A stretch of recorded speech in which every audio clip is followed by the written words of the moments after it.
We are live. We did it. We made it through the last playoff game of the quarterfinals. So thank you everybody for joining us. Welcome to College Football with Heather. You guys know how I love my creative name, and I always ask for some suggestions. And I've gotten some suggestions, but none that I can use. So we'll just leave it at that one. We'll just leave it at that. So with that, I am your host, Heather. I have my amazing repeat favorite, love him, guest co-host, Ethan. You guys, just really quickly here, make sure that you follow us on YouTube at Bougie Sports. Make sure you check us out on bougiesports.net. Make sure you, wherever it is, the Love Buckeyes, give me a follow if you're not following me. And Ethan, I'm going to turn it over to you. I'm going to introduce you. So Ethan, tell us where we can follow you, what some of the amazing things that you're doing, what some of the awesome projects you have going on.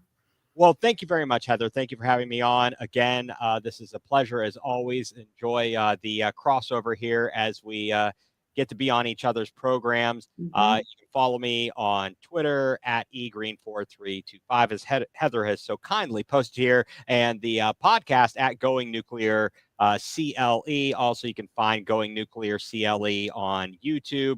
And also now I'm part of the Fanatical Elves Network, as well as Fans First Sports.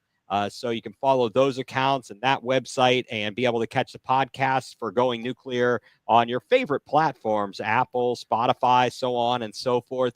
But yeah, so just a pleasure to be here. Thank you for having me on. And this was I don't know what to think about the first ever 12-team college football playoff. What are your initial thoughts, Heather? I know you've got this whole outline, but I'll just pose the question to you.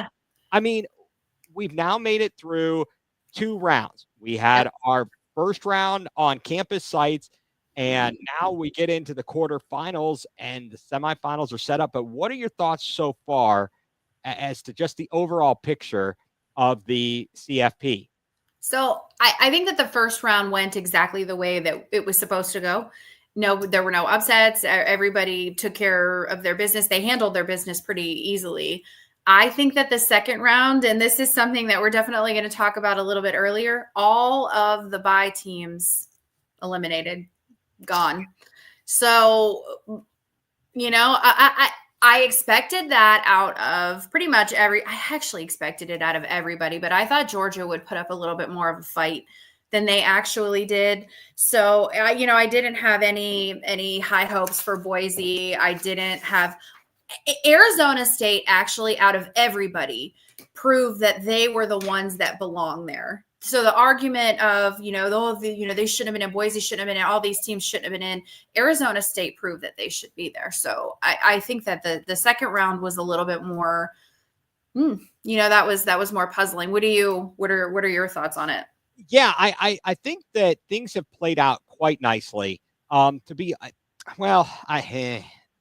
could see where there's a discussion to be had about, as you and I chatted about it, and I think other people will too, is the way they have designed the CFP giving those buys to the highest ranked conference champion winners as opposed to the highest ranked team. Yeah. Regardless of what conference. Maybe you should get a buy if you're in the top 4, but an automatic bid by winning your conference championship.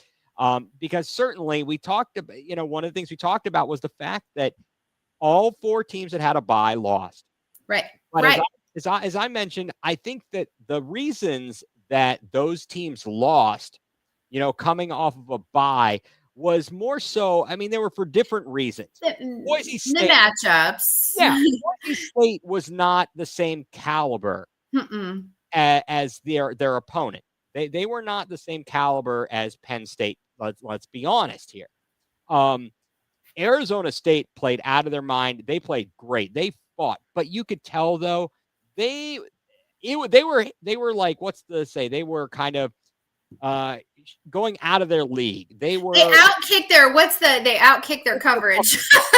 They definitely outkicked their coverage. But that So should the committee revisit that? Should they say, okay, like you said, if you win your conference, you get an automatic bid. You don't get an automatic bye. And should they rank them based on their actual ranking and not their seeding? I don't, and the seeding was so flippin' confusing too. I mean, it was okay. It was the highest ranked, highest seeded team was number one. So you could actually be like a number 4 or 5, but be a number 1 seed. And it just didn't make any. So then you have teams like Oregon and Ohio State playing each other, who arguably Oregon would have rolled over probably any of the other teams. Let's just be honest here. They just met Goliath when they met Ohio State. So they would have crushed. I'm sorry. They just watching this Notre Dame Georgia game. I do think that Oregon would have probably handled their business against, Notre Dame. Simple. Because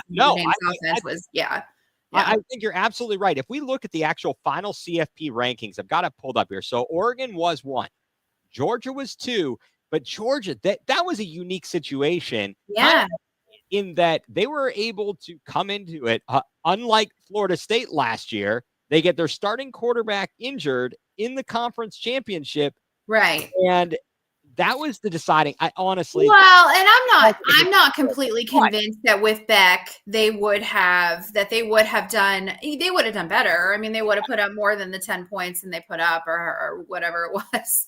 Yeah. Yeah, but they would have. I still don't think that they would have won because Beck was so inconsistent. Georgia was just the most inconsistent team.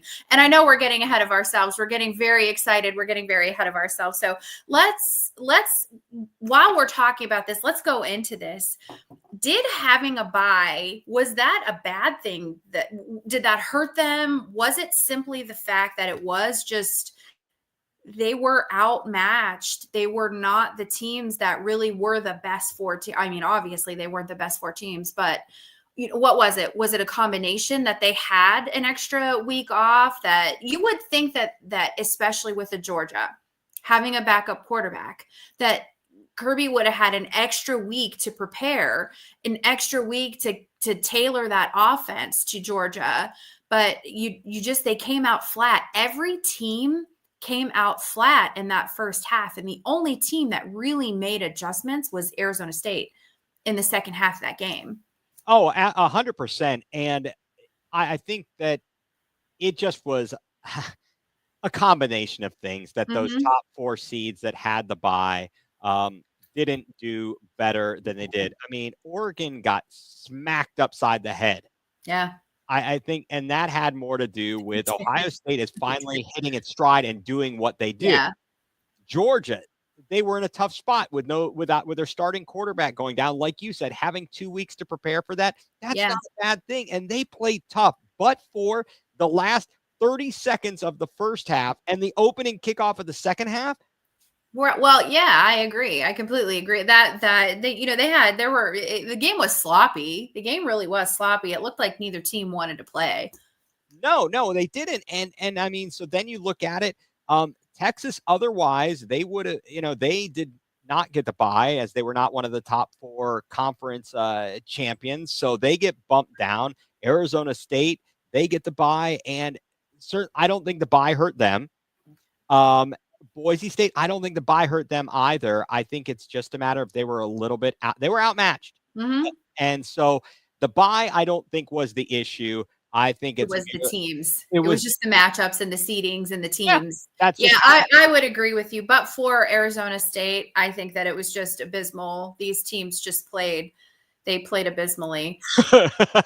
Yeah. And we'll get into that when we do some of the recaps here. But, going into, okay, so one of the things that I wanted to talk about that you and I have had a lot of text conversations, the rules of college football and how. Okay, let's start with and we're going to get into this a little bit more when we talk about the Oregon game, but you and I were texting back and forth last night about the stats, and we looked at Oregon stats and how they had negative rushing yards, but it didn't look like they should have had negative rushing yards. So we looked more into it.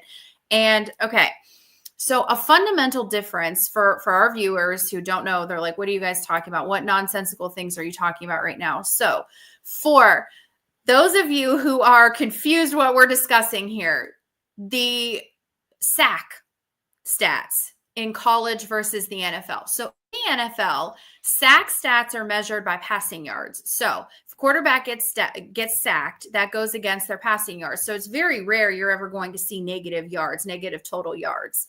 In college, they count that against your rushing yards because, long story short, and Ethan graciously sent me the actual language of that rule, and I'm like, oh, that's a whole lot of like nonsense. Basically, they're saying that the quarterback is a runner until they actually pass the ball over the line of scrimmage. So even intentional grounding gets counted as negative rushing yards. So unless the quarterback or running back or wide receiver, if it's a trick play, releases the ball over the line of scrimmage and it is not intentional grounding, it gets counted as negative rushing yards. So Mike says it actually makes more sense, the college rule, I suppose, but I just don't understand why the fundamental difference is in NFL rules versus, like, what does that matter? That doesn't affect the integrity of the game. It doesn't affect, so your stats are different, but your quarterback is a passer. Your quarterback isn't a rusher. So it just seems like it should go against the passing yards. But right. I mean, at the end of the day, you look at it, if they're going to subtract yards either from the passing or the rushing, it's going to be the same in terms of the overall, right, of your total yardage. But I think it's what kind of a dumb rule is this? The guy is going back to pass. He is going back to pass. Correct. And their reasoning is actually in the language of the rule. And they're saying that the quarterback still has the option to run. I'm going to stand back there like a statue, and get out of here. That's nonsense. Right. The NCAA, in my opinion, has pooped the bed on this. They have. And that's a really actually good segue into the two other rules that drive me, and I know I'm not allowed to swear, but I'm not saying the F word, so they just drive me batshit crazy. So the pass interference rule in college, to me, it's an extreme advantage when you have a quarterback, you have a team like Ohio State who has a Jeremiah Smith. Why wouldn't you just drape yourself all over him on a 55 yard bomb? Why wouldn't you just drape yourself all over him? Because you're not going to give up that big, deep play. You're going to give up 15 yards and you're going to learn to live, you're going to live to play another play. Yeah. So why is that not a spot foul yet in college? With the landscape change of the game, why is that not a spot foul? Yeah, no, I 100% agree. And the only thing I can come up with, and I haven't looked at the language, the letter of the law here, maybe the reasoning is maybe the skill level. Well, but maybe they would figure, because these guys are not as skilled as the pros, they would be marching the ball downfield all day long. But my argument there, my counter is, do better. Exactly. And I think now with NIL and how balanced some of these teams are getting, again, Arizona State's a great example. They really hung against Texas, and Arizona State looked like they belong there. 10 years ago, you would have never had, teams like Arizona. You would have had, they were one-hit wonders, right? Like they had a couple of one good year, but you're getting the talent separation is getting a little bit closer. Get better.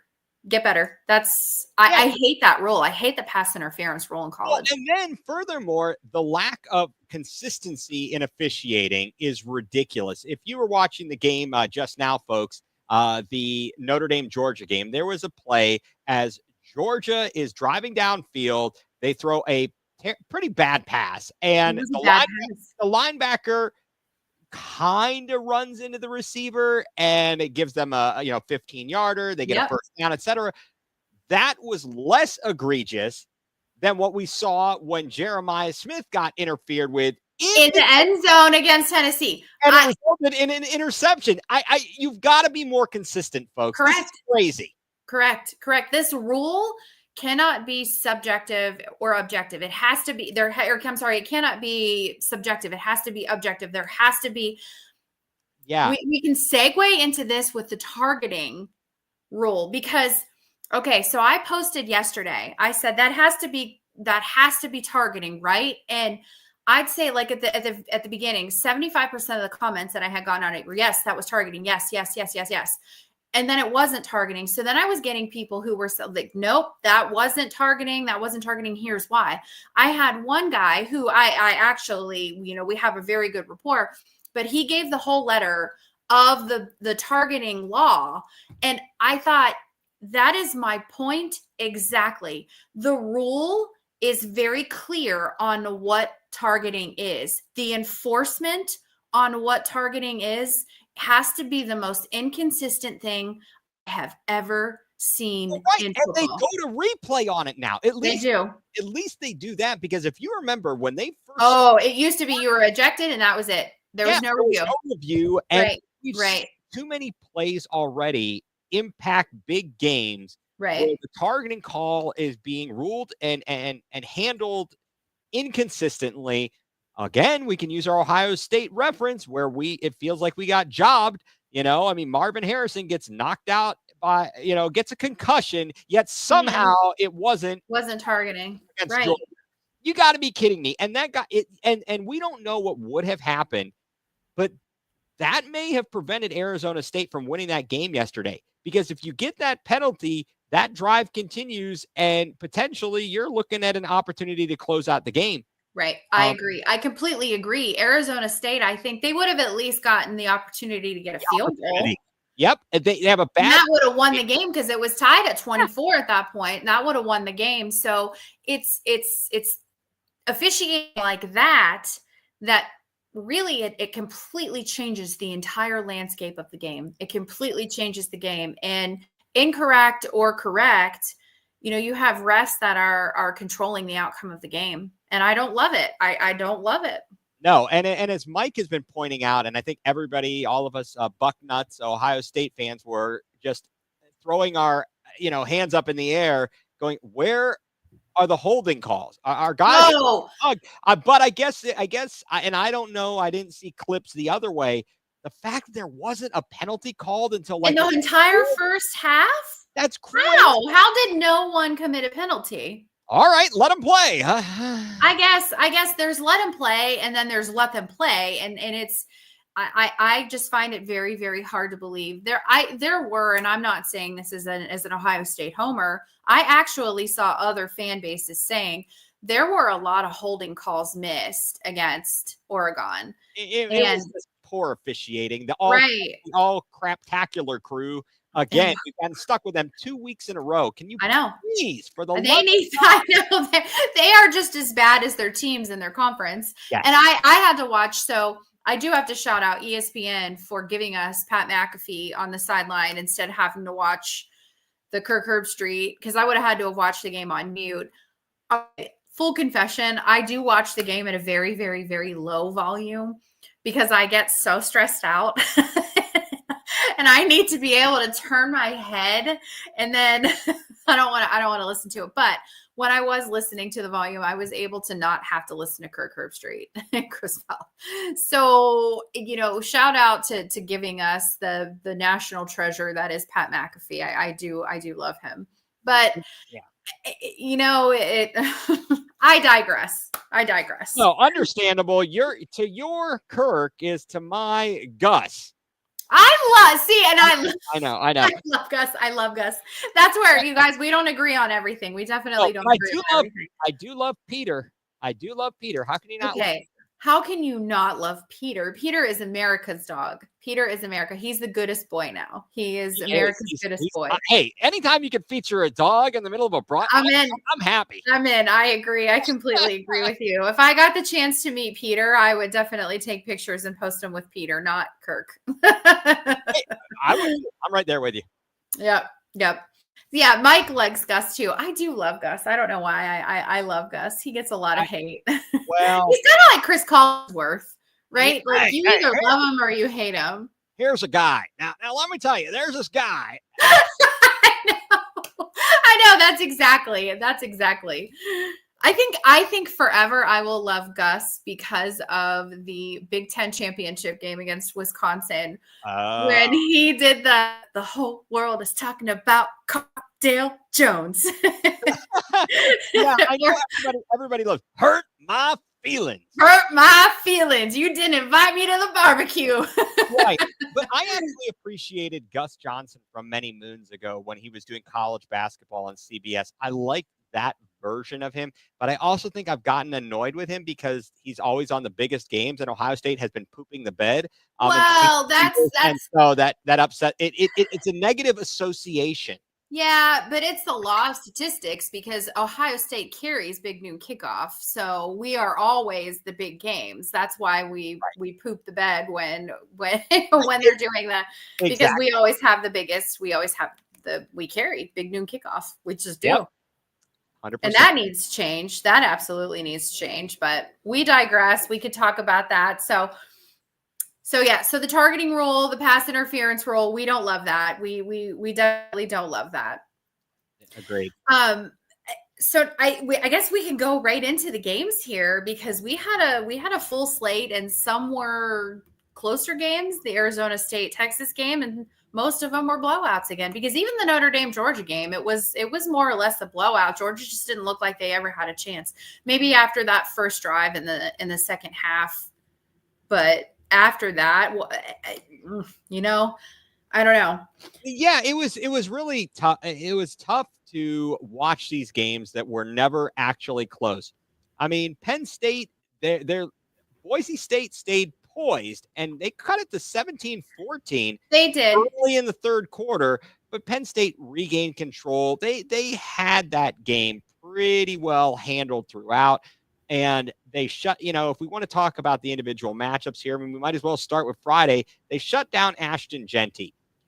The biggest difference between teams in the Big Ten, the SEC, the ACC, etc., and teams in the Mountain West or whatever, the Big Sky. The Big Sky, the Mountain, whatever, yeah. We're talking about the size and the speed of the players. There is a massive difference in the talent level that you're dealing with. And so now it's going to be interesting to see what happens with Ashton Genty and his draft stock. But I don't think he's going to be too hurt. I don't think he's going to be too hurt by it because another thing though that you have is the depth of the rosters because those players are out there playing every snap, every series, or maybe not every, but they're playing like 90% of them. Because you don't have a lot of depth on a lot of those teams. Whereas schools like Penn State, Ohio State, Texas, Notre Dame, they're a constant rotation. So, they're not getting tired. And they have offense that can stay on the field a little bit longer to give those defensive guys a little bit more rest. So I think that's also I don't think that his draft stock it may drop a little bit but I don't think it's not a lot. No. He's literally and figuratively in a tough position because the running back position has been devalued in the NFL. Well, I agree. It's been extremely devalued, and we're starting to see that trend a little bit in college. Right, absolutely. And so I think what you have to look at in my consideration is this. He's a little bit on the small side. He is. He's rugged. He's rugged. Oh, yeah, he's a basher. In theory, when you're standing behind your offensive line in the NFL, there isn't that disparity in the level There's not. So there's not.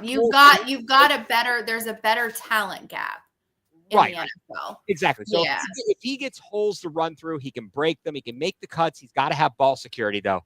He's got to have ball. Oh, I agree. You got to work on that. But like Mike said, the Boise State O-line struggled. That's why he's not really at fault. Yeah, I mean, you're gonna have better talent, and he's gonna be able to develop a little bit more. So yeah, I do agree that his draft stock dropped a little bit, but I don't think it's gonna be a tremendous. Whose draft stock went up? Did you? I mean, a lot of talk, a lot of scuttlebutt about Drew Aller.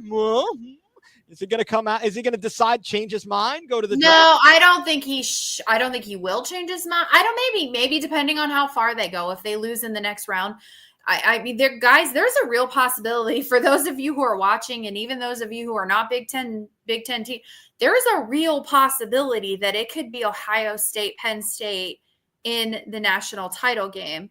I'm saying this as an Ohio State fan. I don't think that that's great for the sport. I think it's really good for us Big Teners. I don't think it's great for ratings. I'm not sure that would bring. I think an Ohio State Notre Dame final would just be ratings juggernaut. Like, I think that there will be parties till the ends of the earth for that one because of the hatred between the two fan bases. And I think that I think that would ideally, that's what I'm predicting, an Ohio State Notre Dame, but I digress. So Penn State, what did we see out of Penn State what have we seen against Penn State? Against, let's be completely candid here, two teams that one could argue that maybe weren't as deserving to be in as some other teams. I think that they were both grossly outmatched. When I saw the brackets, I've said this repeatedly, and people, you can go back and look at pods. You can go back and look at text. I said Penn State has the easiest road to the semis of any team in the playoffs. So what do you think about this Penn State team? Well, what I think is that, you know what, I just have to Notre Dame 56. I'm going to block him. He was supposed to be on my podcast next week. He's just doing this to be a troll. Mike is just doing this to be a troll. He's going to be on my podcast next week. You're supposed to be on my podcast next week, but I might just block him. So anyway.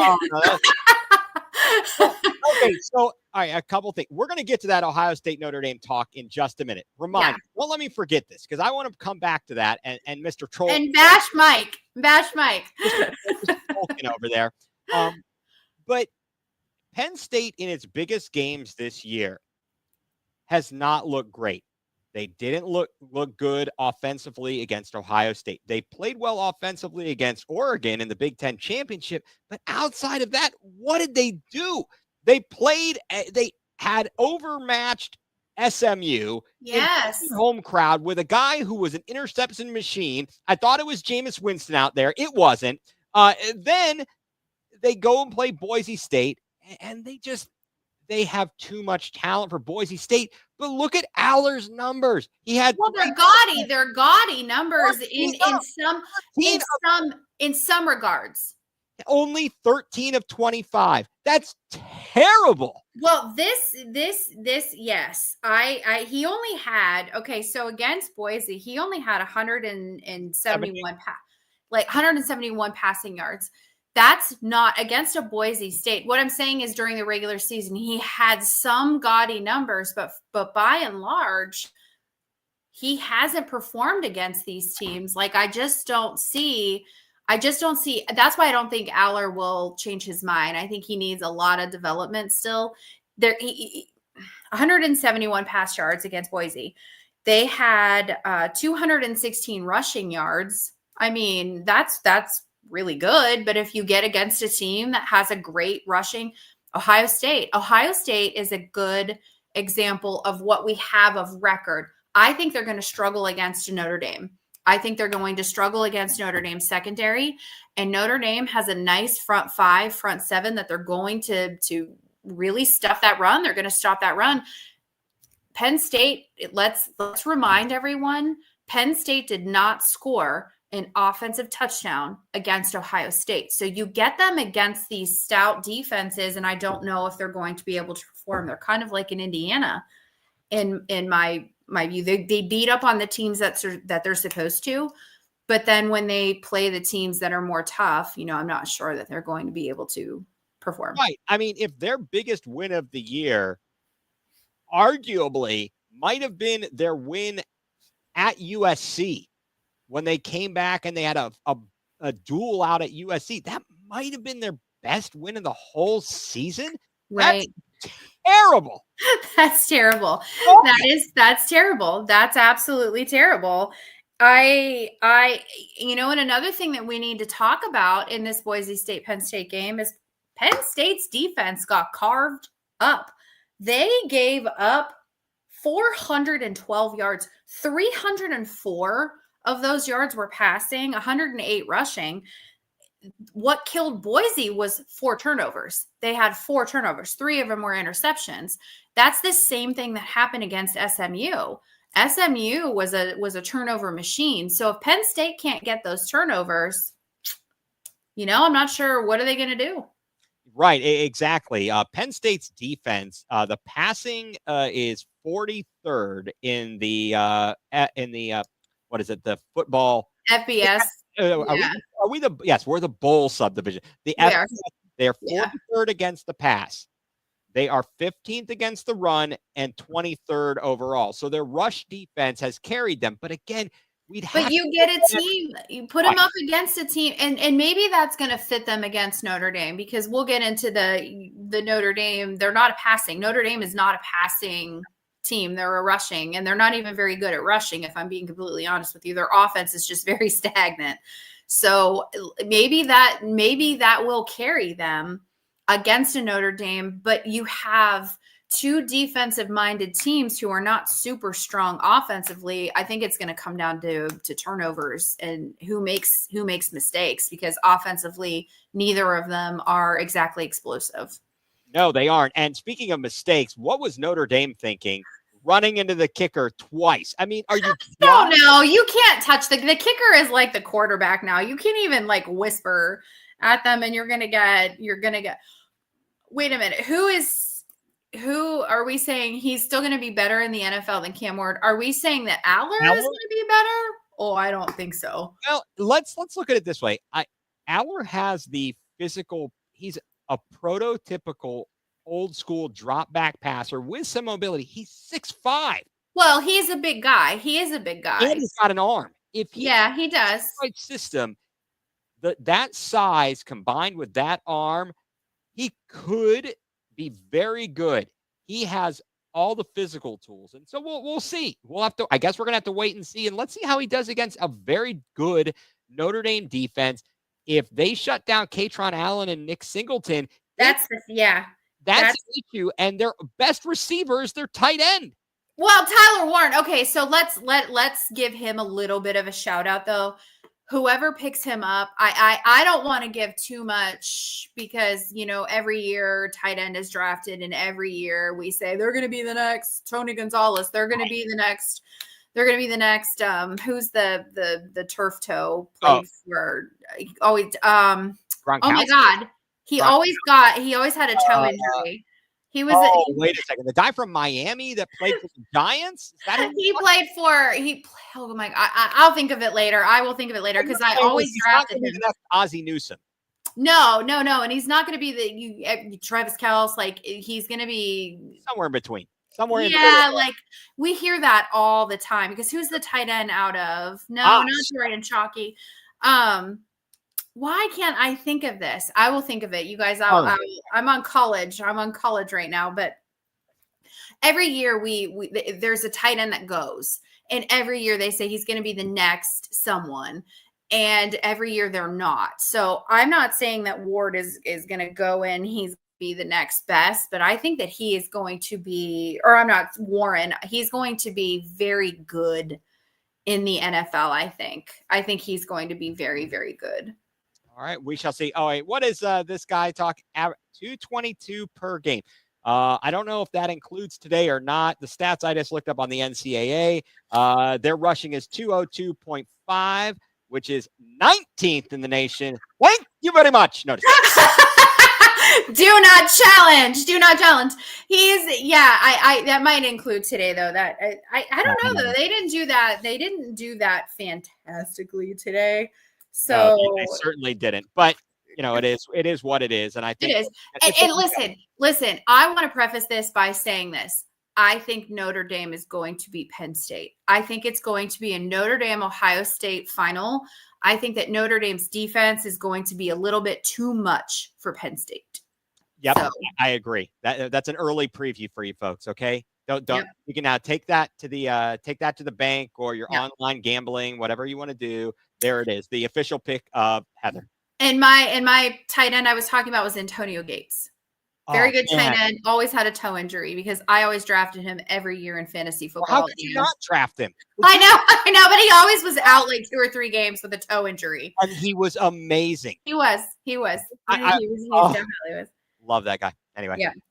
So, okay, so Ethan, what is your final takeaway? Yeah, San Diego. What is your final takeaway of this Penn State Boise State game? Did you see something special out of Penn State, or do we still need that game against Notre Dame to see what we're going to get? Well, I mean, I think we know what we're going to get. The question is, defense. Yeah, who's going to win? Is it enough? We know what they are. They are not a great offensive team. And now when they are challenged with a good defense like Notre Dame, it's going to be a very difficult matchup.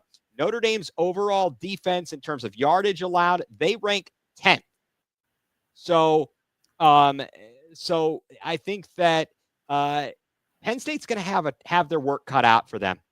It's going to be a very good battle. Let's see if James Franklin and Marcus Freeman will have a good matchup.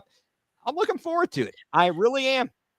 Yeah, that's probably going to be it has the potential to be the best. That has the potential to be the best. I'm calling Notre Dame. So Mike said it did not include today. So, we'll see. We'll see what Notre Dame can do. I don't think it's going to be a big offensive explosion next week. Yeah, bet the under.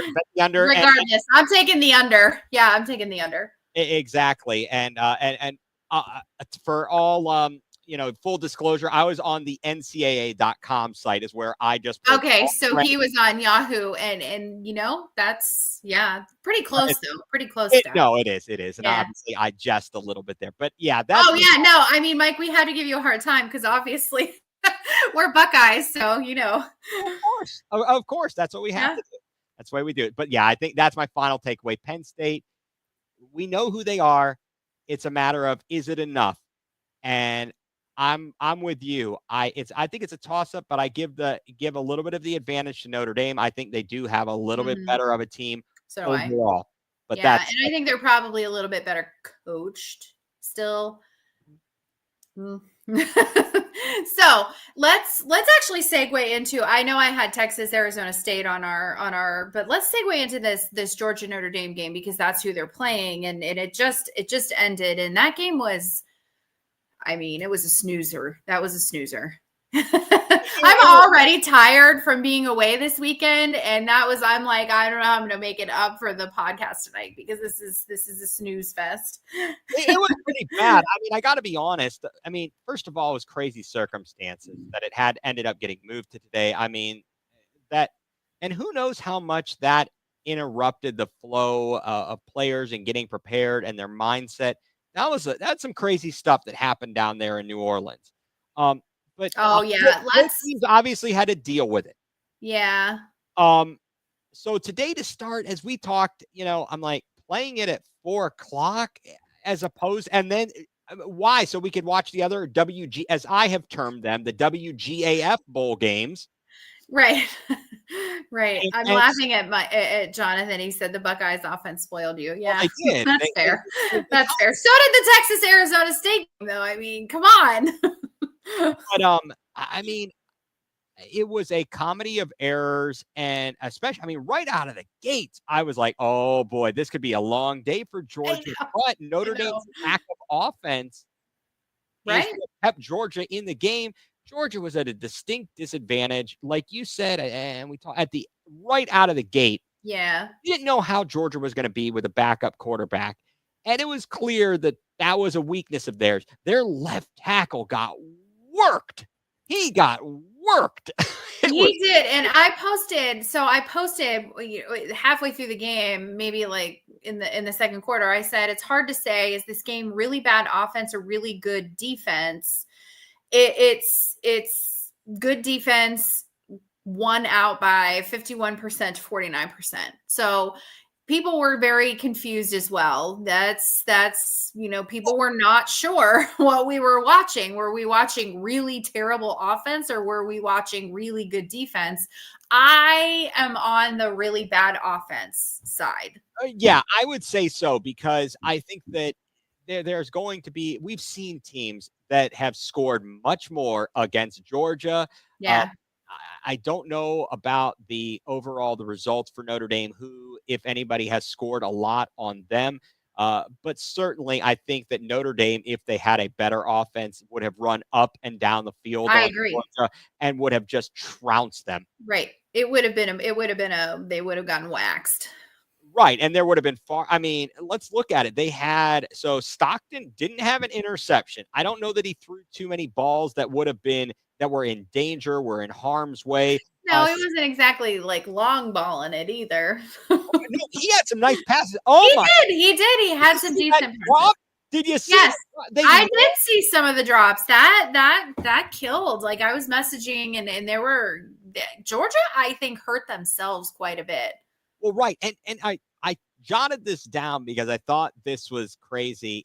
On the broadcast toward the end, they're like, oh, and we should mention the penalty that occurred in the first quarter or whenever it was. The redshirt sophomore, Parker Jones, who's on the sideline and gets called for sideline interference and costs them 15 yards. There's no guarantee that would have turned into a touchdown. So I think that was stuff like that does change momentum. It does.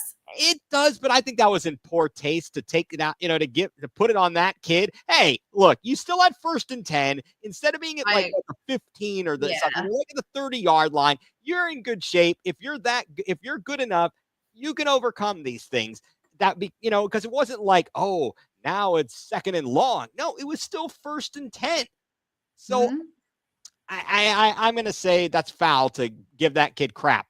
Well, that wasn't fair. I completely agree. And it's also, it's not fair to blame one thing that happens. It's usually it's a catalyst of things that happens. Now, if it's a terrible call, it can tend to change the entire landscape of the game because you do shift the momentum on bad calls.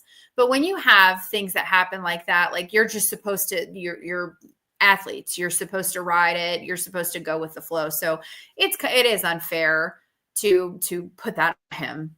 Yeah, but he'll get death threats. What about the kid? We're gonna have to talk Texas here, and the fact that their kicker was in danger of having to leave the state. I know. I don't think there's much more to say about the Georgia Notre Dame game. The one stat that stood out to me was the 3rd down conversion and how awful the 3rd and 4th down. It was, to say it was putrid is a gross understatement. So Notre Dame was 4 of 14 and 0 for 1. They were 4 of 14 on 3rd down, 0 for 1 on 4th down. Georgia on 3rd down conversions, 2 of 12. On 4th down conversions, 0 for 3.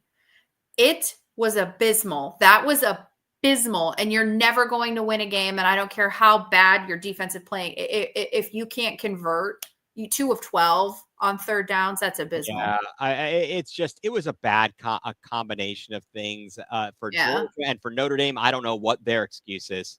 Well, and I was actually, before we got onto the show, before we got onto ours, I was listening to Mike's, who was giving us shit about Notre Dame in jest, but I was listening to Mike's show, and he did say Notre Dame is not built for 3rd and long situations. That's just not the type of offense that they are. And Georgia was actually doing a really good job on those 3rd and not manageable plays. So that was that was something that I hadn't thought about because I haven't, consistently watched Notre Dame. So if Notre Dame isn't built for those 3rd and longs and they're getting into those situations, well, because they're a running team. Notre Dame's not a passing team. Notre Dame is a running team. Well, pardon my weird facial expression. I didn't realize until just this moment. Am I reading this correctly, Heather? That Notre Dame had 90 passing yards? 90? No, they did not. I'm sorry. Yes, you are reading that correctly. They only had 90 passing yards. So again, it goes into that they're not built for those 3rd and long situations because they had 100 and they only had 154 rushing yards. So they only had 244 total yards of offense. Wow. That's just okay. That was, like you said, that was a snooze fest. Yeah, it was. It was a real snoozer. It was definitely a real snoozer. Right, well, that's good. Mike said he thought Freddie Kitchens was calling, please. All right, that's comment of the day. Who started it? That's Yeah. all right. Okay. That's So fantastic. So we can move on. Congratulations to Notre Dame. Georgia looked like Georgia had for some quarters that they have. Georgia is either really, really good or they've been really, really bad. And they were very flat today. 100% agreed. So you had mentioned the Texas kicker. So the Texas Arizona State game, I can't believe he missed that kick. I'm watching this and I thought this kid is going to miss this kick and it's going to go into overtime. And here we go. I mean, at least he didn't have a double doink. No, he did not have a double doink, but that was so there's a lot to unpack on this Texas Arizona State game. Yeah, so definitely. the first thing that I want to all we heard was about the teams that should not have made it and some of the teams that were overrated. And Arizona State, I don't think was getting enough love. I think they were double-digit underdogs in this game. I think it was 12.5 the last time I had checked. Yeah, I'm not sure on the line, but they were hitting their stride at the right time. They were. And they fought back in this game. They looked like they were dead to rights. It was 24-8. They had missed numerous opportunities. They couldn't get short yardage, yet somehow they kept fighting. And it's like we may have talked about this. It's kind of like NCAA basketball and March Madness when you've got that severe that surprise team. Yeah. And they just keep fighting and you cannot get rid of them. You cannot shake them. Every once in a while, they're going to get the upset. And this isn't a 16 over a 1, type of thing. No, I agree. I agree. It's not what was that year? It wasn't a Little Sisters of the Poor. Oh no, that was against Texas. TCU that's not who they called Little Sisters of the Poor. So it wasn't like that scenario, but still Arizona State on paper. Right. They weren't matched. No, they absolutely weren't. They were missing their best wide receiver. Sam Levitt played as well as he could. I mean, no touchdowns, only the one interception in overtime. And Cam Skattebo. Okay, Cam Skattebo. Let's talk about Cam Skattebo. Yeah. I think I had tweeted, I said, or posted, whatever, I still call it Twitter, that Cam Skattebo is pretty good at football. He's pretty good at football. Yeah, he is. I love that kid. And he's so dang likable. Right? Like you just look at him and you're like, he just seems like a really good kid. Skattebo had 42 passing yards. He had a little nice trickery there. So he had 42 passing. He had 30 rushes for 143 yards and 2 touchdowns.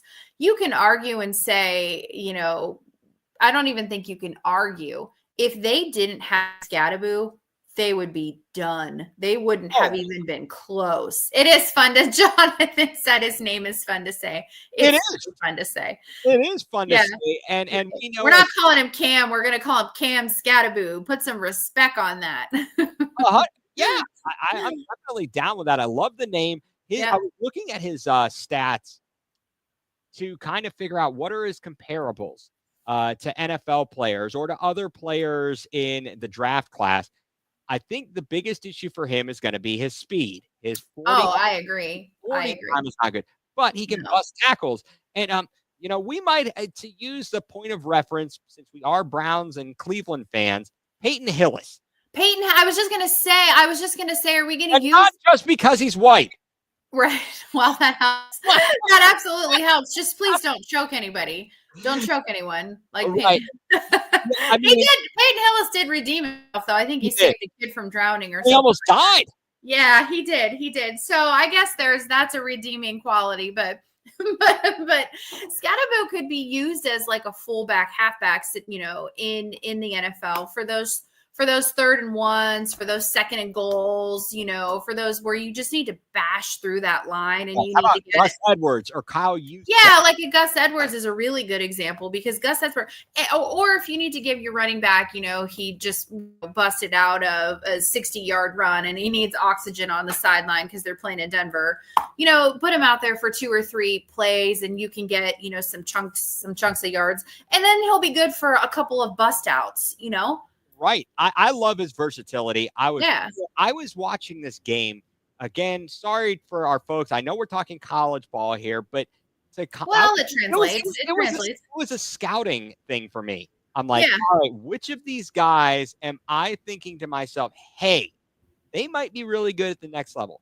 Who might I be if I were watching and I'm a team like the Browns or whoever's picking high in the draft? Are there guys that we would be looking at? And so when I was watching him, I said, man, this guy, he's pretty solid. I know, people fall in love with him. I don't think he's going to get drafted super high in the draft, but he will get picked. And he'll get mid. He'll be a mid. I bet you he goes third, maybe even, or, mid third, early fourth. I think he'll go high enough that you'll definitely see him on a roster. Right. And he'll be a story during training camp and in the preseason. In the preseason, right. Because he'll get to see the field a lot during the preseason. Yeah, and one guy that we're going to have to talk about here because it's going to be coming up against Ohio State, Quinn Ewers. Quinn Ewers. Okay, so I'm glad that you segued into that because Quinn Ewers is one that I cannot figure out. I'm not going to lie. And guys, I'm an expert. I do a podcast, so obviously I'm an expert at all of this.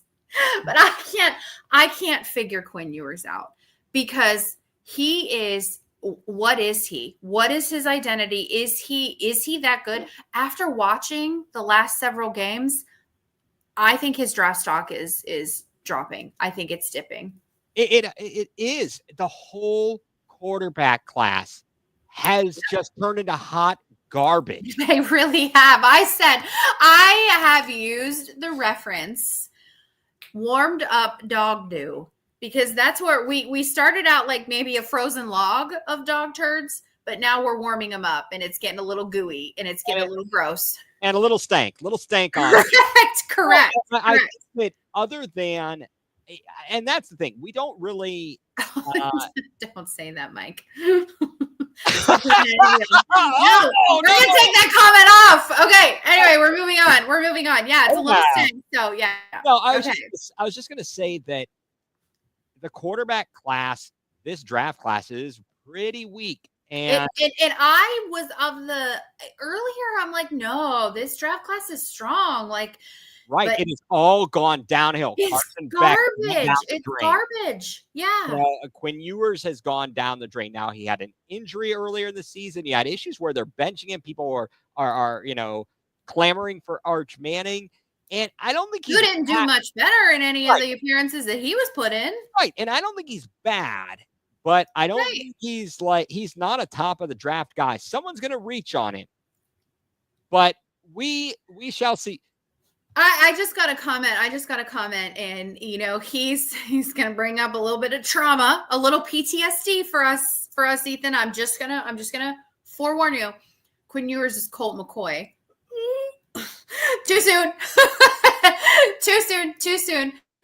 No, we don't need that. Hey, but that's actually a really good. It's actually not a bad reference, though. I think Colt McCoy had probably a stronger ceiling had he not, had he not been drafted by the Browns. I don't think. Well, but you know what though? To his credit, he lasted a long time in the. Well, he did. He floated around as a backup. Break through is the issue. Yeah. I think his ceiling was limited. He was a great college quarterback, and did you see them last night? I'm sorry. Did you quit kissing Dylan Gabriel's butt for doing something in 6 years that Case Keenum did in 4? I know. No, I completely agree. We can talk about that, but yeah, Quinn Ewers. Okay.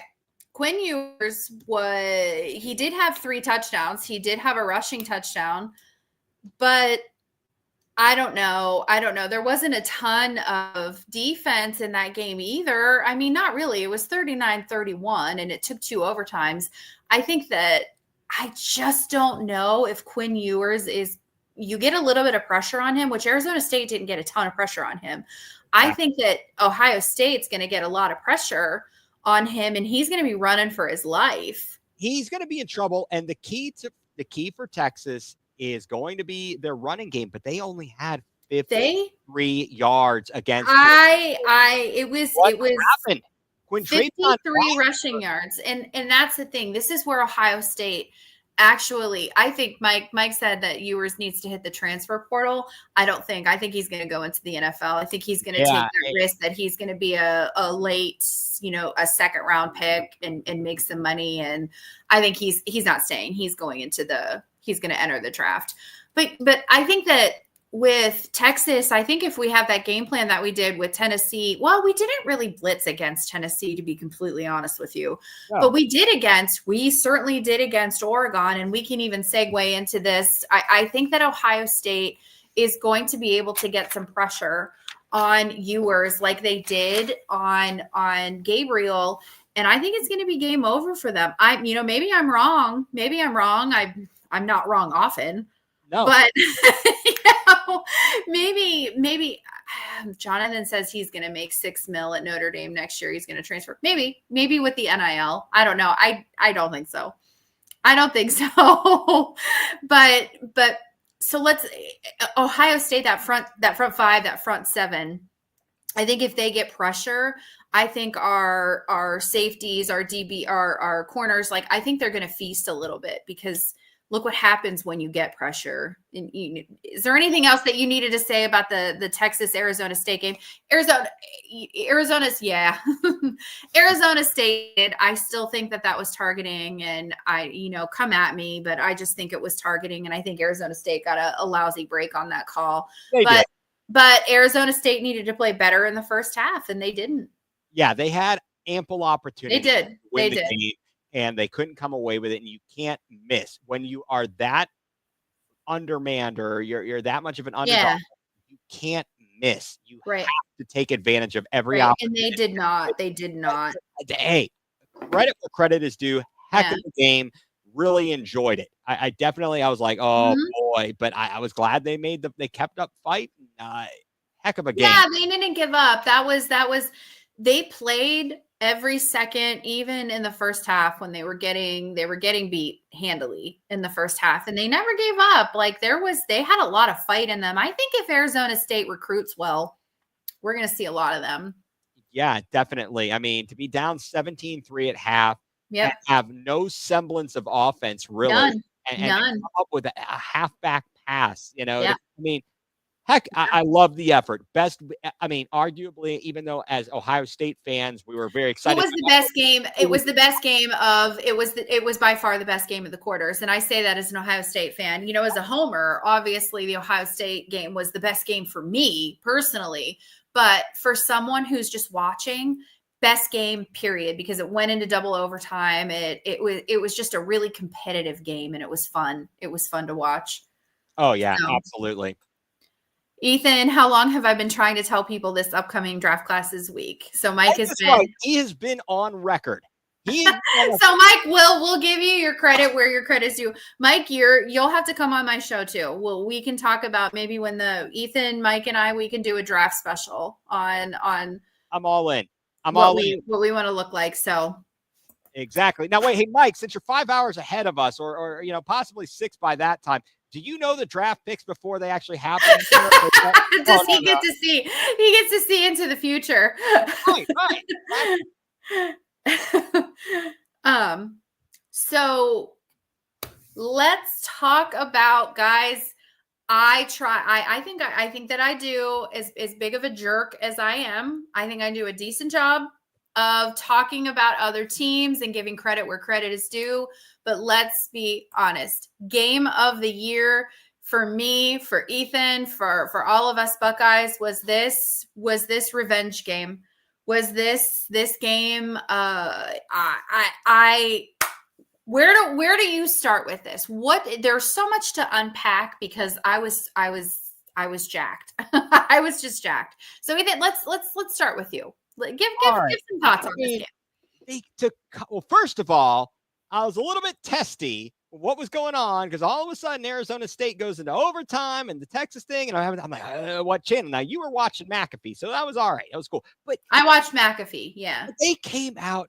It was like coming out and giving them a stiff right, jab to the jaw, an uppercut, and had Oregon staggering from the opening drive, and to just dominate and obliterate Oregon the way they did was incredible. And it makes you go, where has this team been? What? Where has this team been? So it's funny you asked that. I actually asked someone today. I said, so maybe it was you. it was almost like, okay, so this whole year, were we just holding back? Were we holding back? And hoping to do just enough to get into the playoffs, because this is not the same team that we've seen even against Marshalls, and even against Akrons, and even against teams that we should have absolutely mollywopped. This is not the team that we've seen. No, it hasn't. I think there were some times we talked about this, either on the air or just in, between texting about the game plan against Michigan.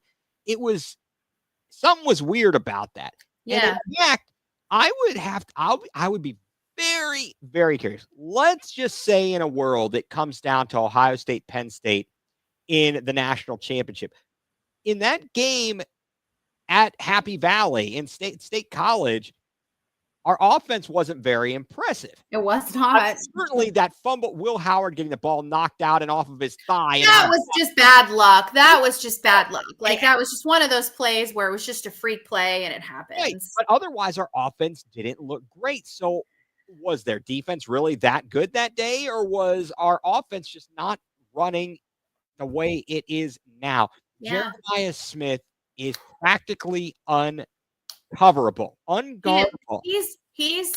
I had a couple people comment, things like, oh, he's almost as good as, Marvin Harrison Jr. And I'm like, no. I love MHJ. I will never say a bad word about that man ever.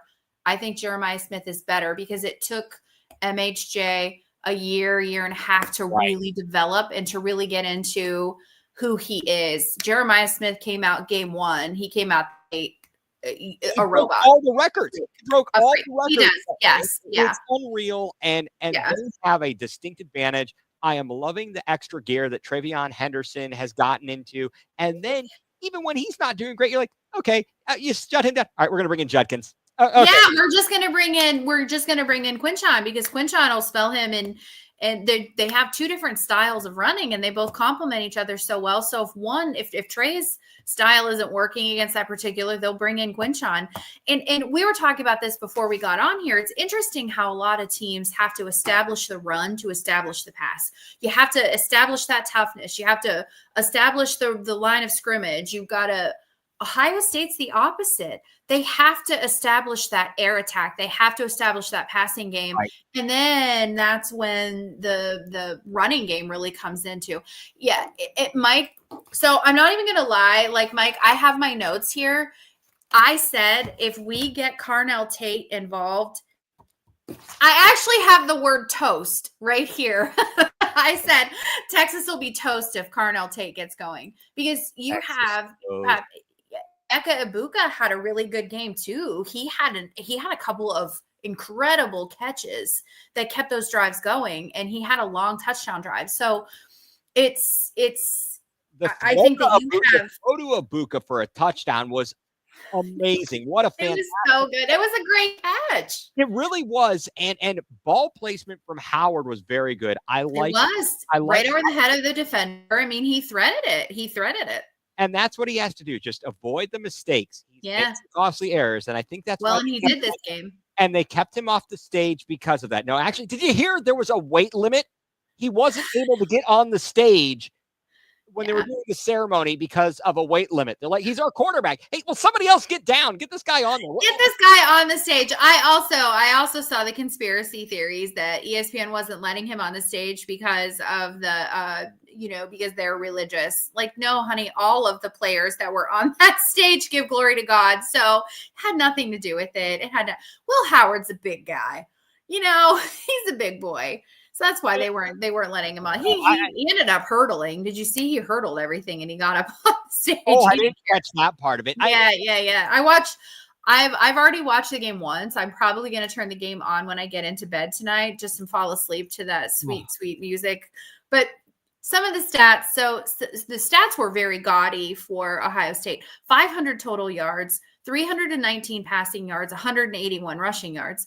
And again, something that we were talking about, Travion Henderson had that 66-yard touchdown run. So 66 of those 181 was from one play, but you even take that away. I'm not mad at over 100 yards rushing. I'm not mad about that. So you had Trey had 94 yards, 2 touchdowns. You had Quinshawn, 85 yards. That's really respectable. That's exactly what you need from him. Day's work. That's a perfect day's work. And as long as it's 18, yeah, it was just, it all worked in harmony. It did. Everything was firing. No turnovers. None. No they protected the ball. Yep. And Chip Kelly, they came up with a good game plan just like they did against Tennessee. I was very pleased with what they did. They saw something against Oregon. And now in the day and the age that we're in with the college football playoff, you get to see a team more than once. Well, you do. You absolutely do. And then again, there's a potential for Ohio State and Penn State to match up again to see that. And Mike said, whatever they fed him, who cares? Because he hit his field goals yesterday. Yeah, so we definitely I don't care. Whatever they fed him, keep feeding him, because that's Wendy's. Maybe they went to Wendy's. Being in Columbus, they had to go to Wendy's, right?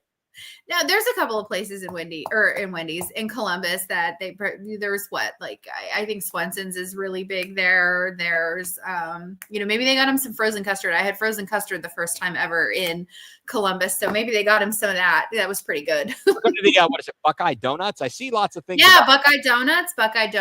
Yes. We must do fatten you up. Yes. So whatever they're feeding him, keep feeding him. But I think the keys to the game here, so we talked earlier, there was actually a reason that we were talking about the sack stats. That sounds, we're getting late, so we can talk sack stats. Right. So there's a reason that we were talking about how that's counted, because I did see that negative, I think it was 23 yards. Was it negative 23 yards was Oregon's final total? Negative 43 yards sacked. So Gabriel was sacked for 8 times. He was sacked 8 times. Yeah, for negative 43 yards. So that's where, but let's be, if we didn't have that, if they didn't count that, they still would have only had 21 rushing yards. Yeah, it was pretty brutal.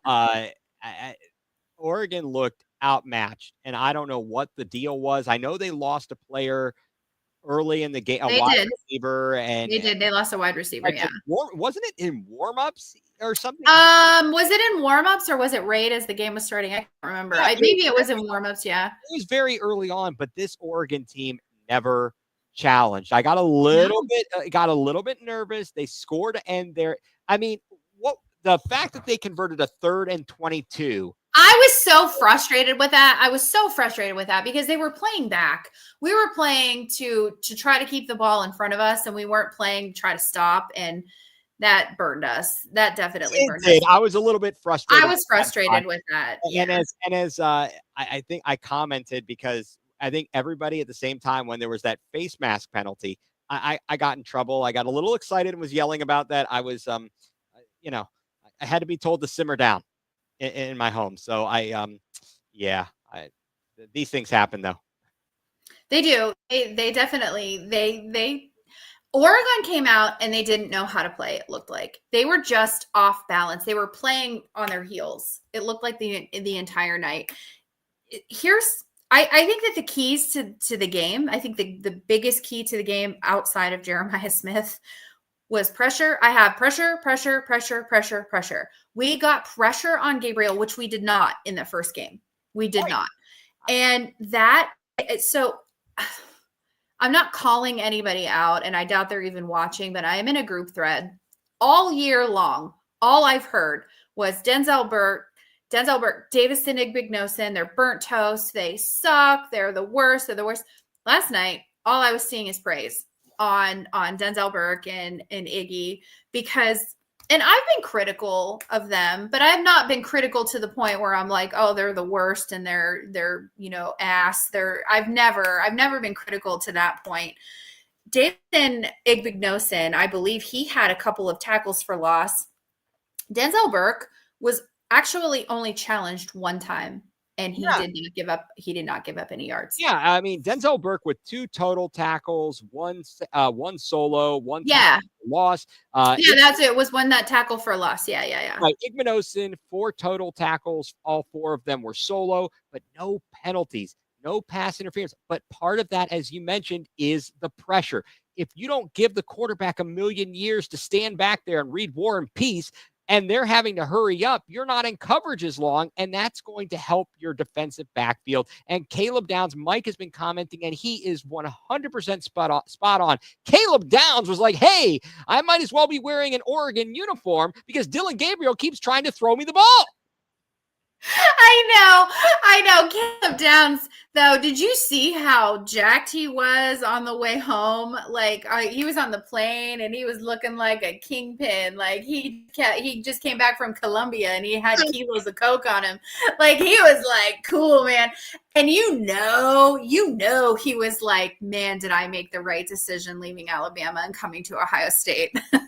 Yeah, 100%. But the fact that we finally saw some of the guys really step up that we've been looking for all season, to see players like JTT, 2 sacks. He had 2 sacks. Like, that was Cody Simon had 2, Jack Sawyer had 2, and Sawyer, his anticipation and batting balls has been so important.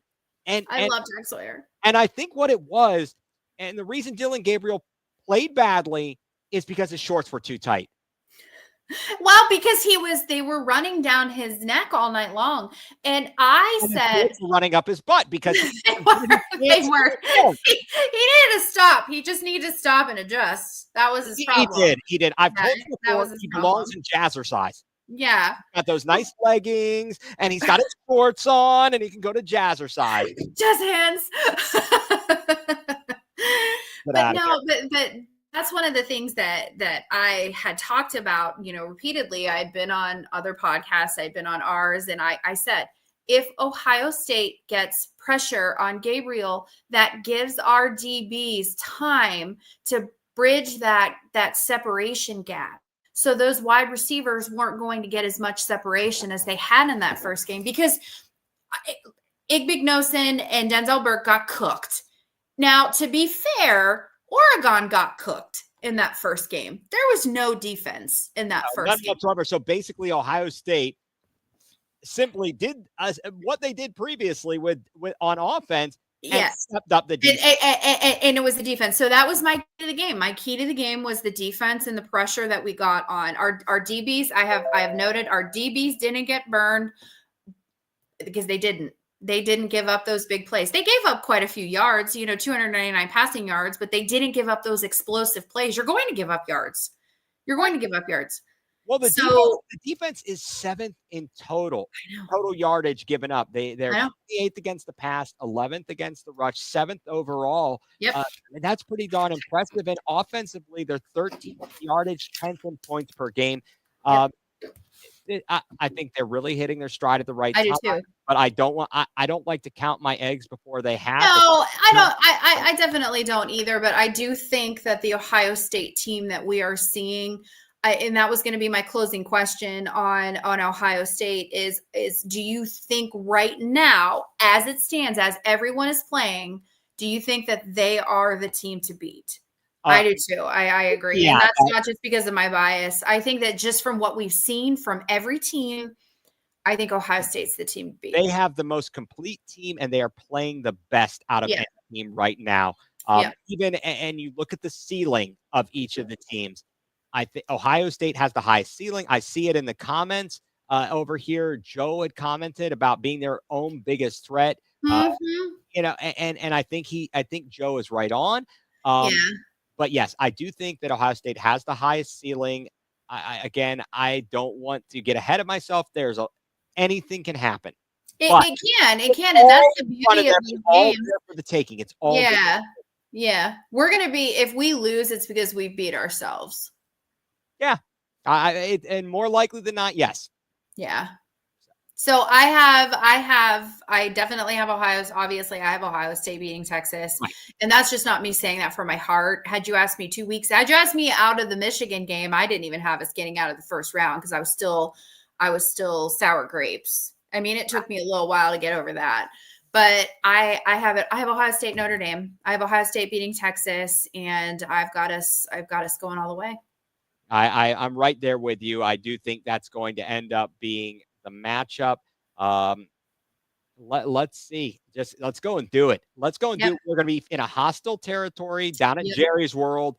Yeah. It's going to have the we travel well though. Oh yeah, Ohio State. You can't beat it. You can't beat them. I mean, look at how much closer Oregon is to the Rose Bowl, and it was probably my gosh, it was just a sea of red, wasn't it? It was beautiful. Like 45, or it was beautiful. It was, and so that's what I'm saying. Like, even though we do have to travel quite a distance, we do. We travel well. Ohio State certainly does, and Texas is going to be good. I know they're going to have Matthew McConaughey down there. They're going to be bringing in Bevo. I'm going to bring in some big plate ribs, and I'm going to be eating some beef ribs. Let's go. I think that's a great idea. So I'm going to have a watch party, and I'm going to have ribs. I think that's a phenomenal idea. I love that, actually. I love ribs. So ribs it is. I think that's going to be and I'm wearing the same thing that I wore for the Tennessee game. I'm wearing the same thing I wore. I'm not going to be part of the problem. I'm going to be part of the solution. Yeah, you have to. Yeah. It's all on you. It's all on me now.